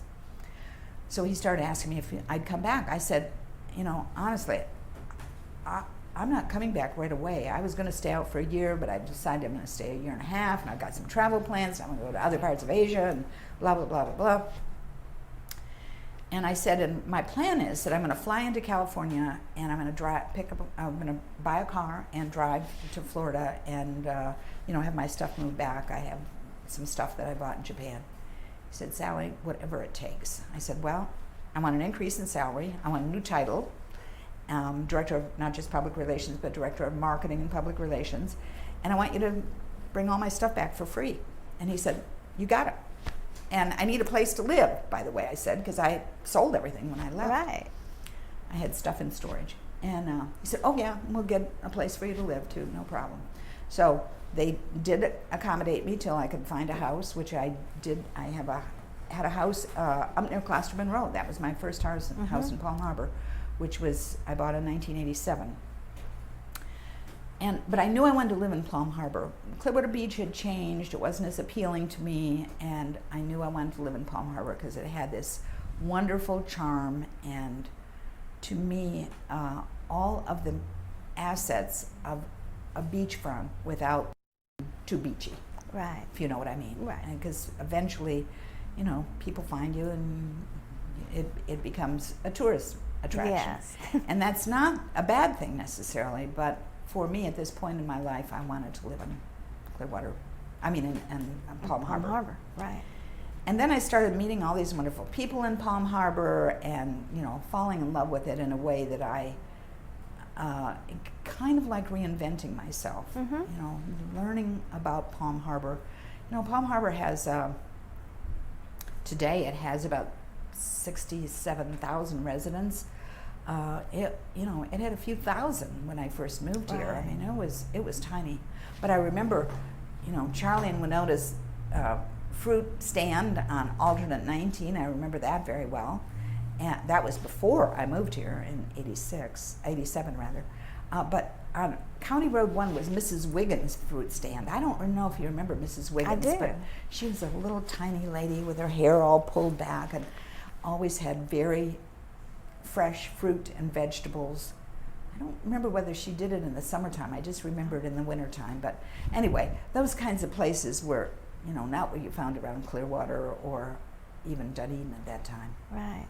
Now, what was Alden doing in Japan all those years, and how did you get him back here? Oh yeah, well that's an interesting. I called him my intercontinental snowbird because he came here in the wintertime, and then he went back to his home in the summertime. But he came here and stayed with me, and in the house that I described on West Winds Drive, south of Klosterman Road. And he went back to his home in the summertime, and then I would try to go there for a couple of weeks, sometimes longer than that. He was a missionary, so he was the child of missionaries. He has a really interesting background because he really didn't have an American home. He was born in Chicago but went to China when he was 9 months old. Chinese is his first language. All of his friends were Chinese. He came back here when his father needed to leave, when the family needed to leave China, but his father stayed, and they went to Grinnell, Iowa. So he went to Grinnell College, University of Chicago Seminary, and then he eventually came back and got his doctorate at other seminaries, Union and so on. So he's very scholarly and very bright.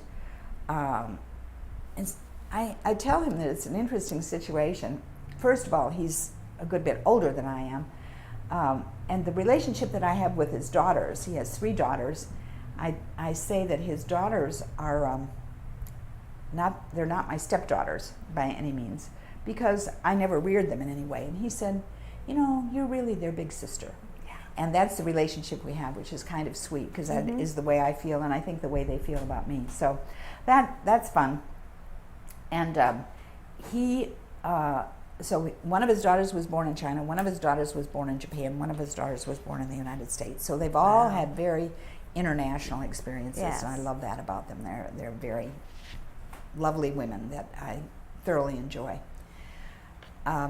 So Alden went back to China after he graduated from seminary, and then it was the beginning of the Cultural Revolution, when it was not only counterproductive to be a missionary, but anybody that associated with ministers or missionaries were, at the very least, frowned upon, and sometimes just disappeared in China. So it was not a good time for them to be there. So reluctantly, they left China. And then they came back to the United States and got further language training. He and his first wife, Dareth, they came back and got further training in language at Yale for 2 years and learned Japanese. And then he went back and taught in seminaries in Japan. He was a church secretary, which is kind of like an administrator for the United Church of Christ in Japan. He's a congregational minister. That's where he was ordained. And he's a man of deep faith. That's wonderful. Wow. So we were together 10 years before we got married. When our friend, who is a minister, married us by the way, I'm probably the only county commissioner that was married at Pinellas Village, which is the sweet little church, the Safety Harbor Church. We were married there, and our friend that married us said that nobody would accuse us of rushing into marriage. Right, not after 10 years. No, right. Actually, though, I have to go back and tell you that while I was living in Japan, I never had a sponsor. So a sponsor means you have somebody that is sponsoring you, and if you do bad things, they'll get you out of the country or whatever. So I never had a sponsor, and so I was called a Japanese wetback, which was that I was not there legally, and I wasn't supposed to be there. And one day we were in the immigration office, and Alden was with me, and they were giving me a really hard time, and Alden said, well, we could get married. I said, that is the worst reason to get married, to make me legal. So no, I'll say no. And he was ready to get married early on. I was not. But then eventually, we realized it was a long-term relationship that was a true love relationship. So we got married. Right. And that was 18 years ago. Wow, wonderful. Yeah. Well, you are described as a community activist. So how did all this get started? I don't know. It's just kind of one thing leads to another, doesn't it, Sharon? Yes. I must say, I've always loved the Palm Harbor Museum, this house, and had noticed this house a long time before it was considered by the county to be taken down. When Belcher Road was widened, they were talking about taking this house down. And we said, no, that can't happen. And so I was sitting in the role of county commissioner then, and that was great. But I've been involved in a lot of things. One of the things that I don't like is homeowners associations and things like that. That's not the kind of thing that I want to do. The kinds of things that I want to do are more activist kind of things, making change to make life better for everyone, for people. Yeah. And remember our history. We always have to remember our context of where we came from in order to be where we're going. But I also love things like Rotary. I mean, I'm a very big Rotarian. As a matter of fact, I have to show you that I have a hat that I won the hat contest, and that we had a hat contest every year at our Rotary Club because we have a Derby Day party. Yes. And we have little betting going on and things like that. And so I always work very hard to have a hat that is going to speak to people, shall we say. Yes. And so that's one of them. I've had other ones, and I love to wear hats, and everybody should wear a hat in Palm Harbor anyway. Yes. And I have the accompanying flowers to go with it. Very nice. So very nice. very put together, right? Yes. So hats are fun, and I love to wear them, and because of the sun, we should all wear hats in Florida. True. So that's true. There you go. Yes. And then from, I guess, community activity, you got into politics. I did. Well, I've always been involved in the Young Republicans, and when I became old, an old Republican, no, just called Republican Club then. And, some of my favorite people are early people like Sandy Safley and Kurt Kaiser. And, there's so many good elected officials that we had around. They were always my idols. And I remember some of the issues related to women, there was this whole thing about women's rights and the ERA, and oh my gosh, we'd have to use the same toilets as men, and oh my word, some of these things were so stupid, and the Republican clubs often got embroiled in all of those things, and I just kind of get disgusted with them and go away. But in the early 90s, the county commission had pretty much become stayed and in office for a long time and so on. And so I just said to myself, if you are going to complain about it, then you need to do something about it, and you need to run for office. So I ran against John Chestnut in 1992. His father had been a county commissioner before he was, and he had been in office for 16 years. Wow. And running against an incumbent Republican was like heresy. I mean, it was not a good thing to do. Right. But I think it was, again, timing. 1992 was kind of a year of the woman time, and a very important time that was, the landscape was changing for women, I guess, is the best way to put it. I raised half the money that he did, but I outworked him by 100%. And the Chestnut name was well known, but I won in the primary, and it really became a new county commission because Steve Seibert and I were two very different people. We both were clear that we didn't think this was a lifetime job. I said I would run for 2 terms and no more, and a lot of people tried to convince me to run for additional terms, and they would make sure nobody ran against me, and I said no.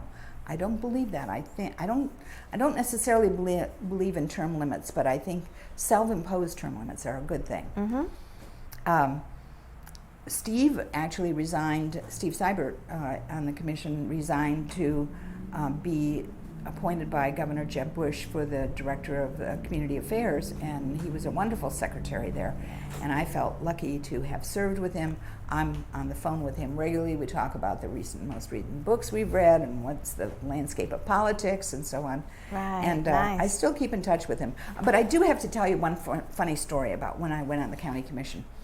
When I went on the county commission, Barbara Sheen Todd was a commissioner, and there was a corridor where our offices were. There were 5 commissioners, 4 men and 1 woman.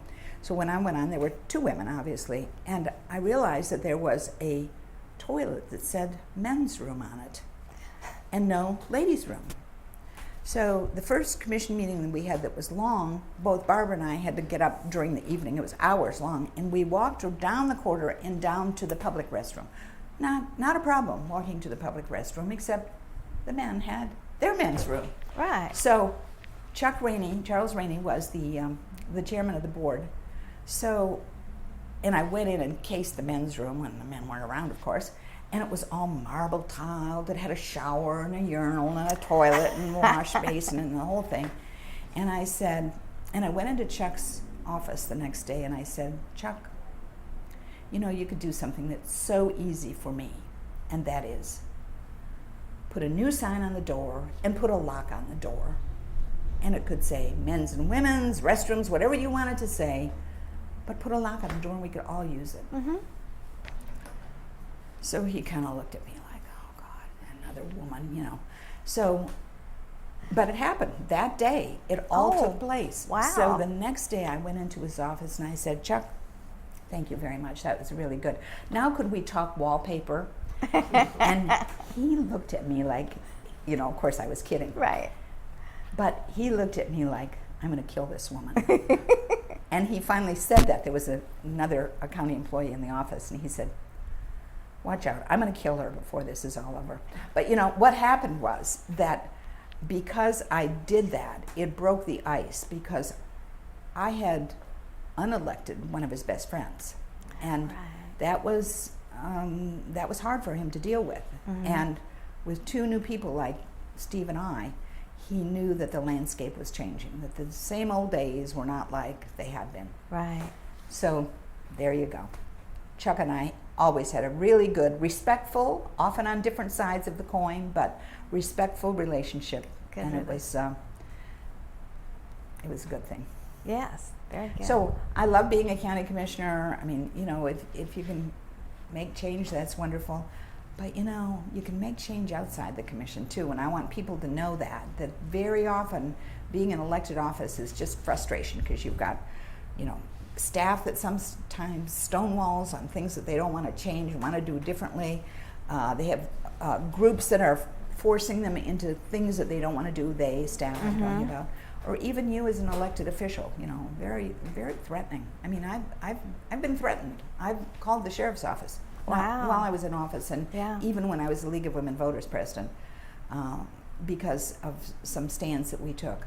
That was the days of school busing and things like that, and those were very difficult times for a lot of people to deal with in Florida. Yeah. But you know, I also love being an advocate on the outside. So I feel like, you know, we got some money for the museum. It was knowing the right people to talk to and when to talk to them, and you know what positions they were in to help make it happen for us, and it's happened thanks to some really wonderful legislators. Right. And while you were on the commission, I know a lot of good things happened for Palm Harbor. Mm-hmm. You know, different things going on. Well, one of here. them is this, you know, and then we extended the roads out, and you know, we were very fortunate, Sharon. We had Fred Marquis, who was a great administrator and a very responsive one, and he knew, he said to me one time, Sally, if I don't have 5 votes on the commission, there were 5 commissioners then I need to walk. I need to be out of here, because I can't deal with people that are divided. Right. I'll explain myself as best I can. Susan Schrudy was our county lawyer, attorney, and head of the legal office, and they were both just wonderful support to us. But we were able to start Old Palm Harbor Main Street and a lot of things that were improvements. But I have to say, there are some things that you look at yourself and you say, gosh, I wish we wouldn't have done that. The widening of Curlew Road east of 19, I still think we've kind of ruined some of those neighborhoods. Now I'm getting used to it, because there's enough time now to have passed. But some of the intrusions you make on neighborhoods are, concern and problematic. I think for building a strong community, because they always want to do that. When we first came here, Highway 19 was a 2-lane road, one lane going north and one lane going south. Right. So think of the expansion that is taking there now, and flyovers and frontage roads and all kinds of things that are pretty amazing. We've really we've come a long way, and my perspective is that we're mostly richer for it, although sometimes I think, oh gosh, I'd like to have a nice little place up on the river that I could flee to. Right, escape to. Yes. Yeah. Well, it's clear that you love Palm Harbor, you love being here. What are some of your favorite things to do now? Well, fortunately, our house is close enough to Old Palm Harbor that I can walk downtown. So I just love to walk downtown and visit the Witch's Brew and Peggy O'Neill's and Thirsty Marlin's and the bookstore, and stop in and see Brenda and Iris and Ivy. So, just kind of walking around and talking to people. Lulu's is the new place, the new coffee house that's fun. I love to go to those places, but I also love the waterfront, and that's really why I chose to live here. East Lake is a lovely area. There's many nice subdivisions here, but we don't live in a subdivision. We're not in an area that has a lot of restrictions, and that's one of the things I love about it. We can walk down to Pop Stansel Park and sit and watch the sunset. I love to do all of those things, but we're very fortunate that we have the center and the Y. I'm involved with them, and then, the lovely thing about Palm Harbor is a jumping off point for Dunedin and Tarpon Springs, and we're close to a highway, lots of fun things to do in Oldsmar and East Lake area. So we're convenient to a lot of things. I mean, we can get to almost anywhere like those places I mentioned in 15 minutes. Right. So for me, that's a wonderful opportunity, I guess. Right. And Palm Harbor's evolving and changing. It is. I think in a good way. Would you agree? I do. Are there any specific changes that you? Well, one of the things, of course, is that I love Palm Harbor University High School. I think we're really lucky to have that school right up the road. And we have a strong Chamber of Commerce. As you know, you've been president of the Chamber, so we've got a great Chamber of Commerce. The things I like about Palm Harbor is, frankly, they're resurfacing a lot of the roads in Palm Harbor, which is a good thing. I had a few potholes on my street. I try not to complain too much, but when I do, they usually get them done right away. Good. And I didn't complain about the potholes, and we had 2 bad ones on our street, but they did resurface and so on. And I love the people in Palm Harbor. That's really the thing. I've got neighbors. The other day I was washing the upholstery, scrubbing the upholstery on my car, and I left the doors open to let it dry out really well.